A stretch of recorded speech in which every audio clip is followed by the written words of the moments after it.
రోజున మన headlines.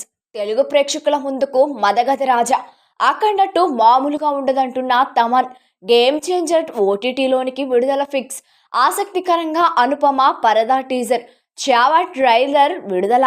Gold Raman తమనన్న అంటున్న నెటిజన్లు. ఆంటీ అని పిలవకపోతే తమన్నా ఏం చేసిందో చూడండి. నేపాల్లో కుర్చీ మడతబెడత సాంగ్కు డాన్సులు. విజిల్తో చిన్ని పాట ట్యూన్ వినిపించిన బాబీ. ఈ సినిమా కోసం హార్ట్ సోల్తో పాటు కిడ్నీ లివర్ కూడా పెట్టామంటున్న సంగీత. మరోసారి పాట పాడిన బాలకృష్ణ. సుకుమార్ ఇంటిపై ఐటీ రైడ్స్. ఓటీటీలోనికి వచ్చేస్తున్న పుష్ప 2. సమంత ఇప్పుడెలా ఉన్నారో చూడండి. సైఫ్ అలీ ఖాన్కు షాక్. ఆసుపత్రిలో ప్రముఖ నటుడు సాయం కోసం ఎదురు చూపులు. కుంటుతూ నడిచిన రష్మిక మందాన. నేను చిరు ఫ్యాన్ అయినా నన్ను ఆదరించింది మాత్రం బాలయ్య అంటున్న డైరెక్టర్ బాబీ.